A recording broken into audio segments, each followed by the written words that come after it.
Hello, this is Daniel from Meteoro Speed Shop. Today we have this 2013 Honda Pilot. This car is here because we need to change the rear engine mount.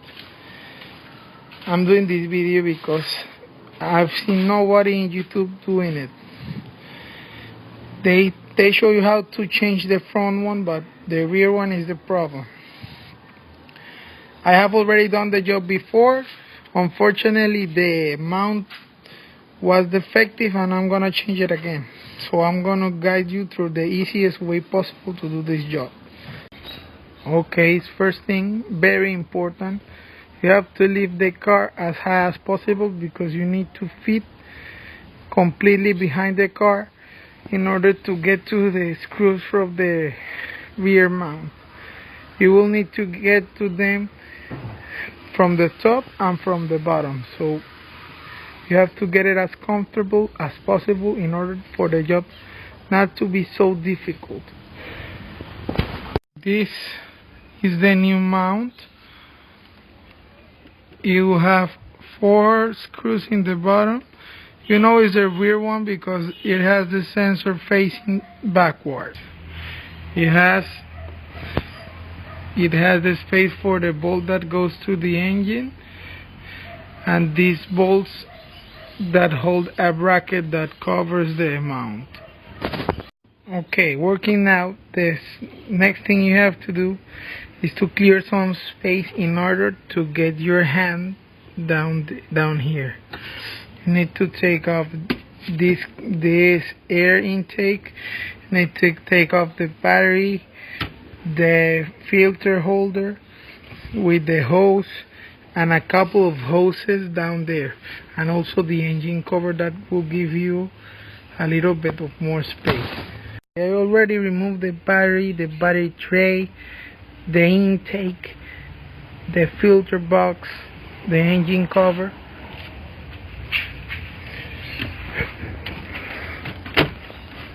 I removed the coolant hoses that go to the heater. I removed a lot of vacuum lines. That will save you a ton of scratches. I'm also going to remove that wiring harness, since I'm also gonna change the spark plugs. Here you see some of the vacuum lines, a coolant hose. Important to notice, you will lose your coolant. If you're not lazy, just catch it, but I'm just gonna put new coolant in it. As you can see,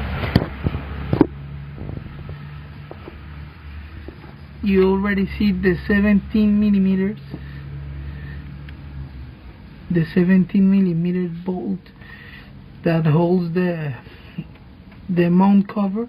Is one equal on the other side, and you can see 2 14 millimeter screws that holds the mount to the chassis. There are 2 like those on the other side.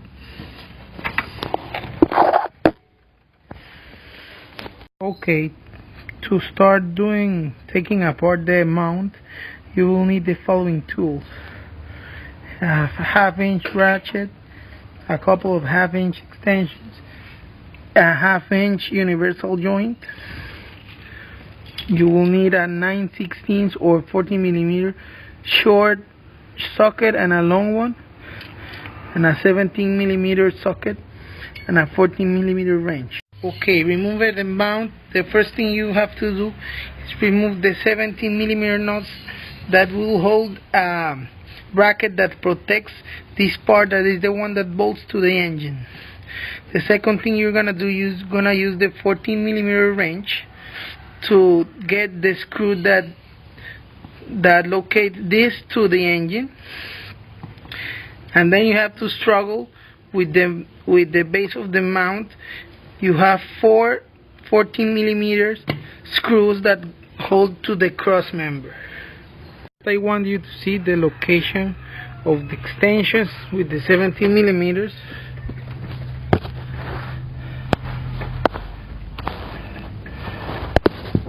That is to get off the first 17 millimeters. Look how I do it. Okay, I took out the first nut.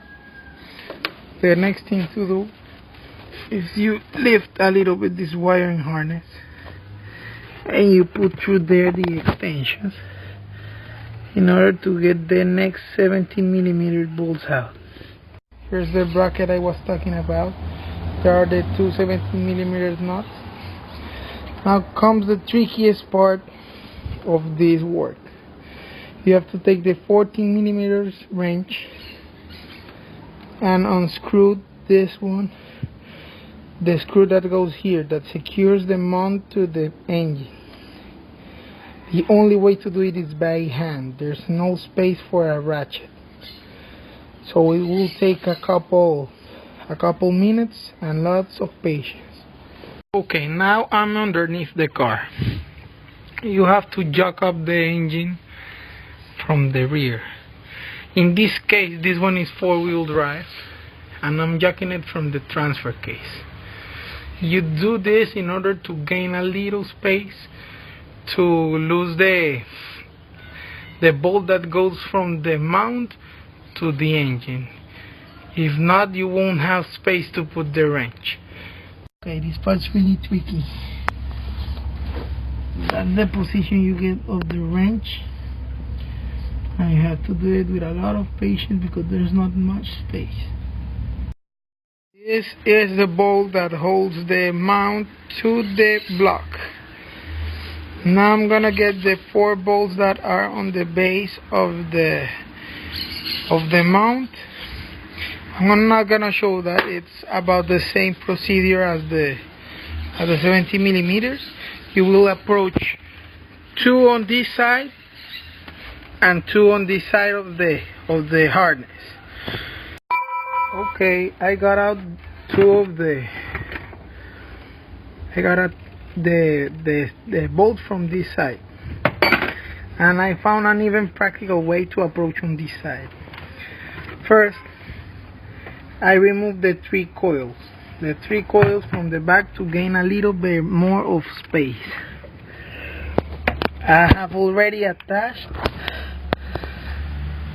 the extension with the 9/16 socket, and what I'm going to do now is, instead of 1, use 2 universal joints.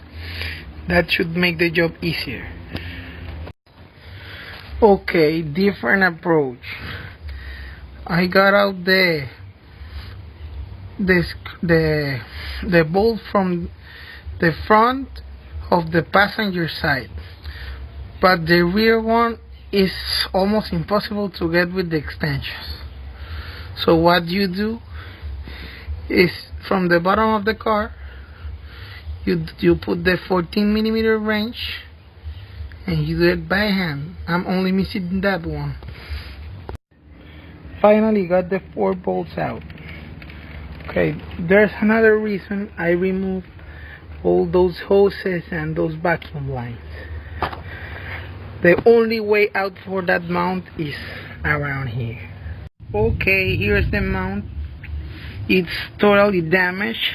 Look, can move it by hand and very easily. It seems like a shock or something like that, and it's broken. And the car's not leaking oil or anything. There's no reason for it to fail so fast. The car has the other 3 mounts new. The 4 mounts were new, and this one failed in about a month. See the difference? Here's the new one. I cannot move it. And this one, as you see, is destroyed. Okay, that's how you remove the rear engine mount from a 2013 Honda Pilot. That should apply like from 2009 up to 2015. There's a new mount. The installation process will be pretty much the same in reverse order. the first thing I should do is put it in and screw back the bolts, or maybe first I will put the screw that holds it to the engine. Then I put back the bracket. That should be about it, and that should solve the issue of the car. Thanks a lot.